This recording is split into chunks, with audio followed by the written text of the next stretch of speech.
There is a seed sitting in most grocery stores right now, priced at less than $3 for a full bag, that researchers at major universities have spent years studying for one specific reason. It contains a compound that crosses directly into your brain, quiets the exact inflammation that steals your memory, and in published clinical trials, measurably improved recall, attention, and mental clarity in adults over 60 in just a matter of weeks. Your doctor has almost certainly never mentioned it, and I'm about to show you exactly why. My name is Dr. Paul.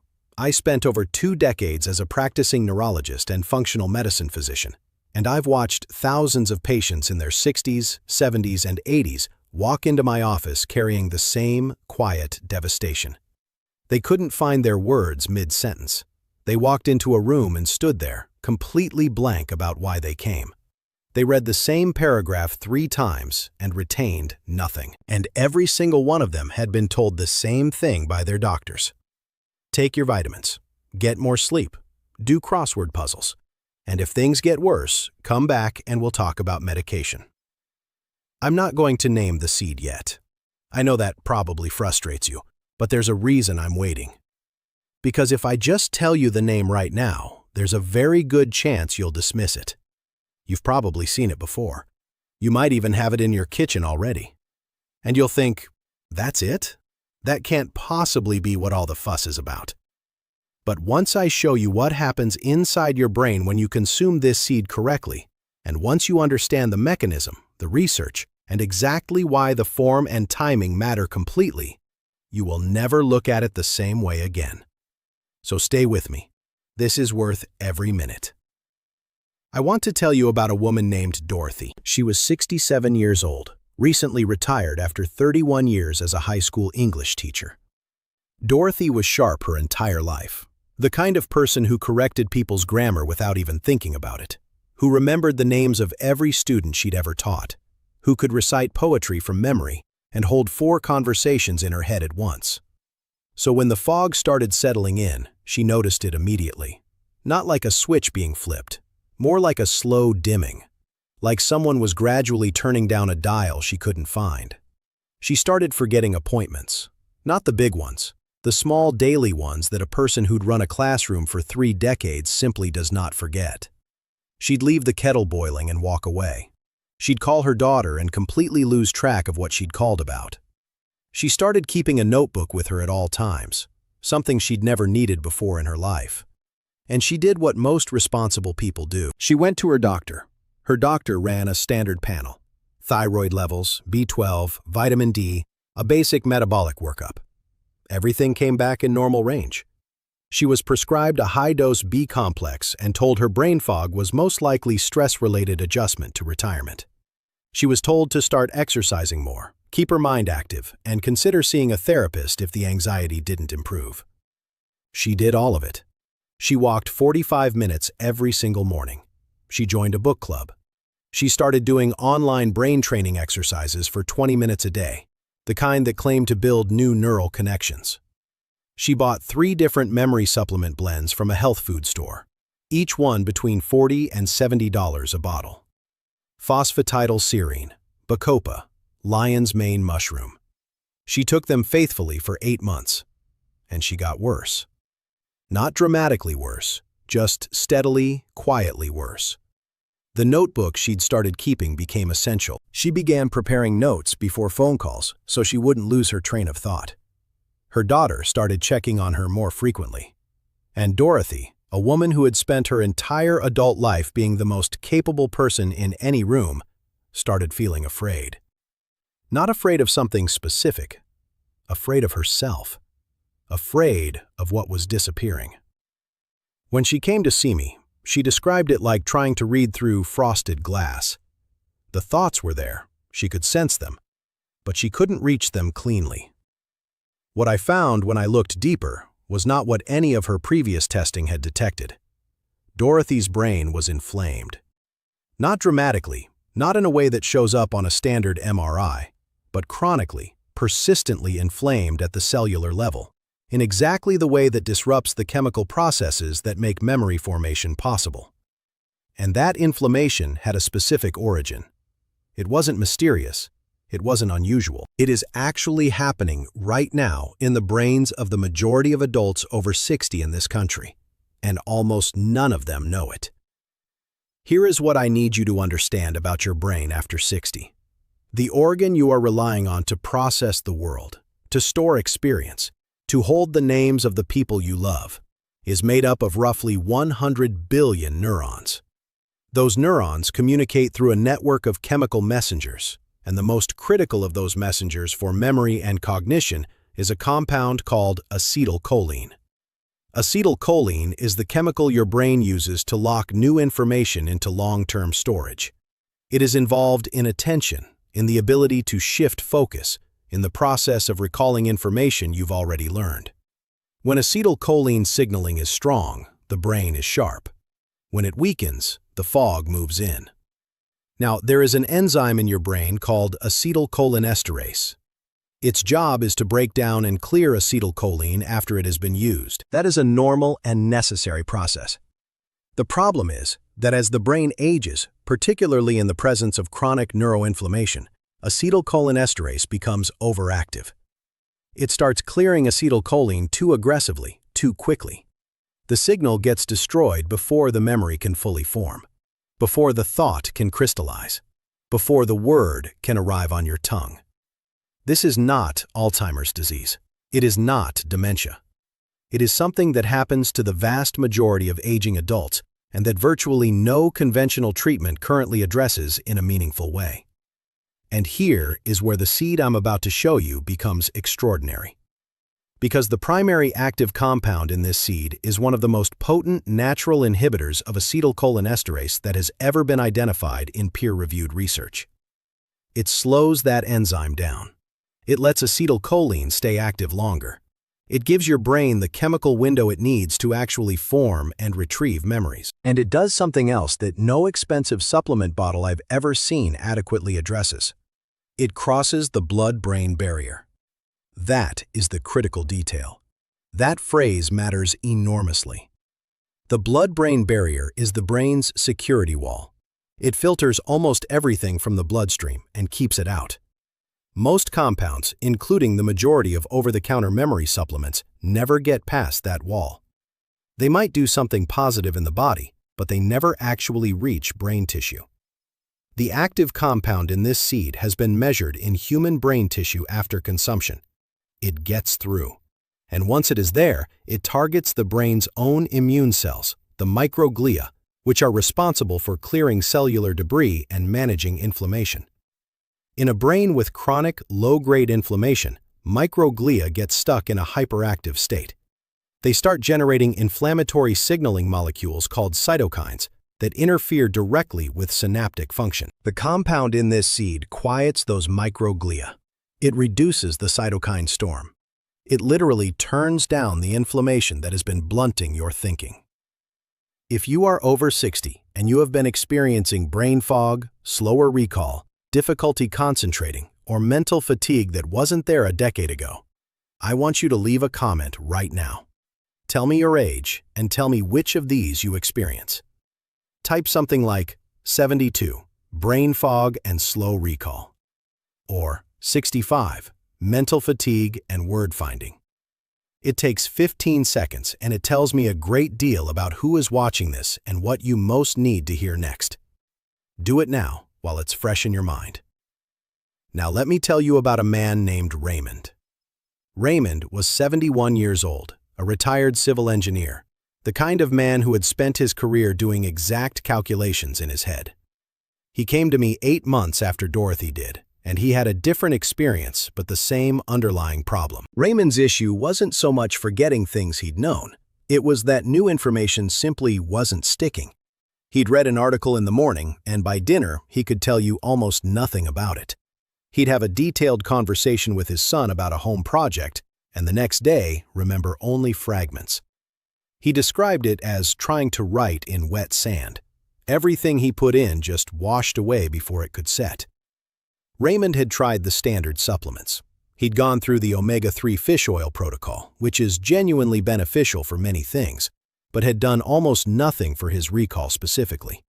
He'd tried ginkgo biloba. He'd tried huperzine. What Raymond had that Dorothy didn't was a family history that frightened him deeply. His father had developed significant dementia at 75.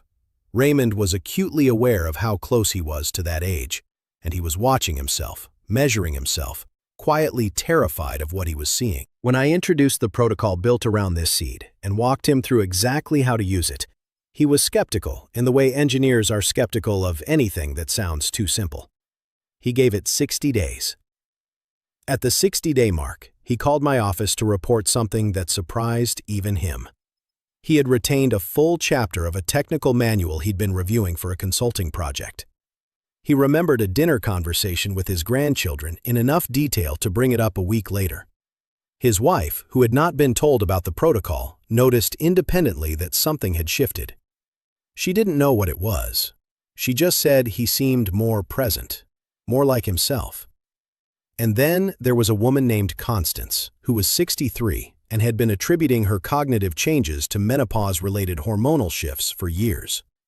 By the time she came to see me, she had been managing with what she called survival strategies. She wrote everything down. She never agreed to do anything without checking her calendar first. She had become afraid to socialize because she feared blanking on someone's name in conversation. The anxiety that had built up around her cognitive symptoms was, in its own way, making things worse. Anxiety and cortisol suppress memory consolidation directly. It becomes a loop. She had been caught in it for 4 years.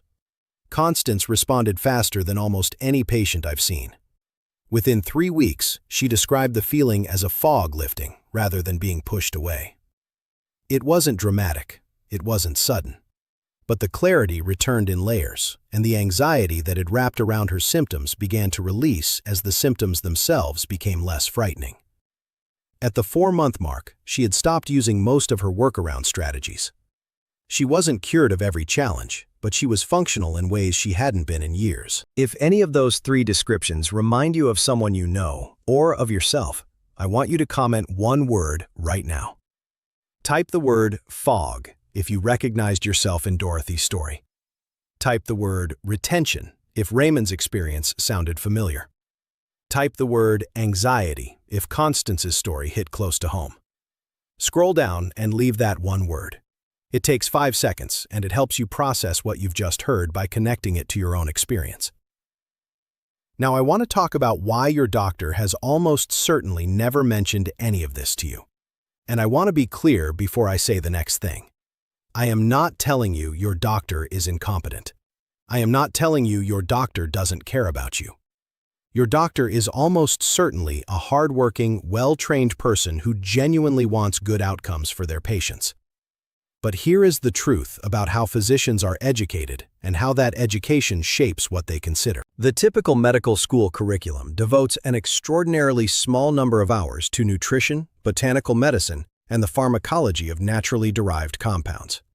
What it devotes thousands of hours to is pharmaceutical intervention. Identifying symptoms, matching those symptoms to an approved drug, and monitoring the drug's effect. That is the framework most doctors are operating within. Not because they chose it consciously, but because that is what the training system produces. There is also the matter of research funding. Clinical trials cost tens of millions of dollars. That money comes predominantly from pharmaceutical companies with an obvious interest in compounds they can patent and sell at high margins. A seed that costs $3 a bag at a grocery store cannot be patented. There is no return on investment for a major drug company to fund extensive research into whether that seed might protect your hippocampus better than a pill with a $50 copay. The research on this seed exists, and it is credible, and it is published in peer-reviewed journals. But it has never been aggregated into the kind of large-scale clinical trial that changes prescribing guidelines. And so, your doctor, who reads those guidelines and those clinical summaries, simply never encounters it. Before I give you the full protocol, I want to ask you one thing. If this information has been valuable to you so far, hit the subscribe button and click the thumbs up. I know every channel on this platform asks you to do that, but I want to tell you specifically why it matters here. The algorithm that determines which videos people see is built on engagement signals. When more people engage with this content, more people over 60 who are quietly struggling with these exact symptoms will find it. And that is the only reason I make these videos. Not to sell you something, not to drive traffic to a product, to reach the people who need this and who currently have no idea it exists. So subscribe, hit thumbs up, and if you have someone in your life who has been struggling with mental clarity and who has been told nothing more useful than take your vitamins and get more sleep, please share this with them. They deserve to know this exists. The seed is black seed. You may know it as black cumin by its botanical name Nigella sativa, or simply as kalonji, the name it is sold under in many South Asian markets. It is small, dark, and slightly bitter. It has been used in traditional medicine systems for over 2,000 years, and the active compound inside it, a phytochemical called thymoquinone, is what the research has focused on most intensively. A published study in the Journal of Ethnopharmacology administered black seed extract to healthy elderly volunteers over 9 weeks. At the end of that period, researchers measured statistically significant improvements in memory, attention, and cognitive flexibility compared to a placebo group. A separate body of research has documented that thymoquinone inhibits acetylcholinesterase activity with a potency comparable to pharmaceutical acetylcholinesterase inhibitors, which are the same drug class used to treat early-stage Alzheimer's disease. The difference is that those pharmaceutical drugs come with a list of side effects, including nausea, vomiting, diarrhea, muscle cramps, and in some cases, cardiac conduction abnormalities. Black seed, used at appropriate amounts, does not carry that profile. Here is how to use it correctly, because the form matters enormously. The first option, and the one I recommend most, is cold-pressed black seed oil. Not the capsule form, not the powder, the oil. 1 teaspoon of high-quality cold-pressed black seed oil taken daily with food. Cold-pressed matters because heat processing degrades thymoquinone significantly. The bitter, slightly peppery taste is a reliable sign of potency. If the oil you purchase tastes mild or neutral, it has been processed in a way that has reduced the very compound you're looking for. Take it in the morning with a meal that contains some healthy fat. Olive oil on your eggs, avocado, anything along those lines. Fat increases absorption of fat-soluble compounds, and thymoquinone is fat-soluble. The second option, for those who cannot tolerate the taste or who prefer whole food sources, is the actual seeds themselves. Half a teaspoon of whole or lightly ground black seeds added to food daily. You can add them to warm water with honey, mix them into yogurt, blend them into a smoothie, or grind them lightly and add them to any warm food. Grinding them lightly before use increases the surface area and improves how much thymoquinone is available for absorption. Do not fry or roast them. Heat destroys the active compound. There is one additional piece to this protocol that most people miss completely, and it is what separates the people who see results from those who don't. Black seed's primary compound, thymoquinone, reduces neuroinflammation. But neuroinflammation has a fuel source, and unless you address that fuel source simultaneously, you are fighting the fire while leaving the gas line open. The fuel source is elevated blood sugar and insulin resistance, which generate a specific class of molecules called advanced glycation end products that cross directly into brain tissue and trigger exactly the inflammatory cascade I described earlier. This is why some people use black seed oil for months and see modest results.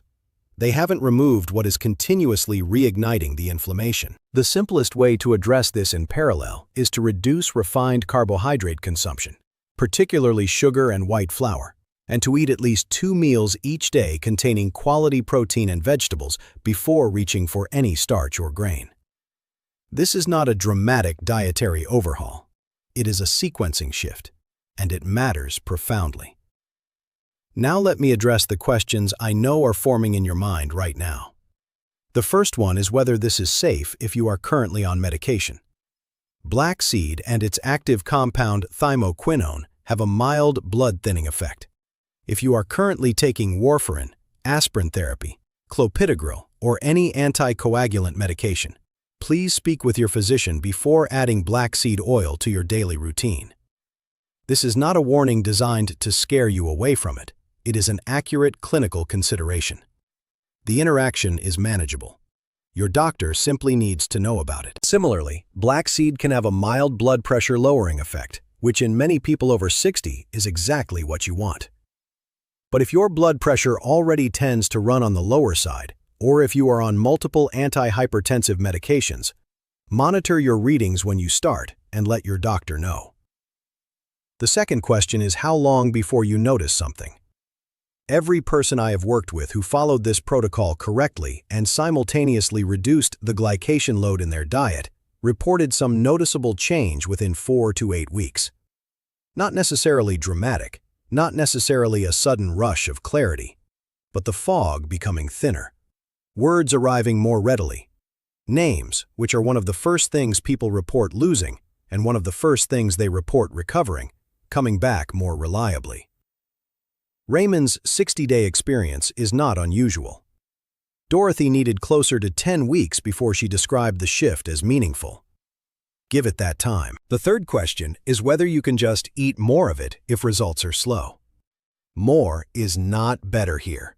1 teaspoon of cold-pressed oil daily is the range supported by the research.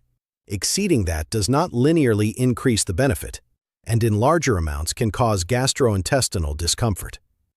Consistency over time is what produces the change, not volume on a given day. I want to close with one final comment prompt before I bring this together. Leave a comment below with one of 3 things. Write, starting today, if you plan to find black seed oil this week and begin the protocol.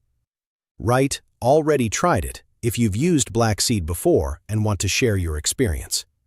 Write, sharing this, if there is someone specific in your life you are going to send this video to right now. Any one of those 3. Just scroll down and leave it. Let me bring all of this together for you. Your brain fog is not a personality flaw. It is not an inevitable consequence of getting older that you have to simply accept. It is, in most people over 60, the downstream result of a specific and addressable physiological process. Chronic, low-grade neuroinflammation, overactive acetylcholinesterase activity, and a blood-brain barrier that most conventional supplements never penetrate. Black seed oil, specifically the thymoquinone compound it contains, addresses that process directly, through a mechanism that researchers have now documented in multiple published trials. It is not magic. It is biochemistry, and it is accessible to you for less than the cost of a single bottle of the supplements you've probably already tried. Dorothy is doing something now that she hadn't done in almost 3 years when I first met her. She is writing again. Not notes to herself. She has started working on a memoir about her years in the classroom. She told me she felt like the memories she'd been worried were disappearing had actually just been buried under the fog, and that when the fog cleared, they were still there, waiting for her. That stayed with me, because that is what so many patients over 60 actually need to hear. The person you were, the sharpness you had, the capability that felt like it was slipping away. It may not be gone. It may simply be obscured. And there are real, documented, scientifically supported steps you can take to remove what's obscuring it. If you want to learn about another compound that works alongside this protocol to specifically address the way sleep architecture after 60 affects memory consolidation, I will be releasing that in a video this week.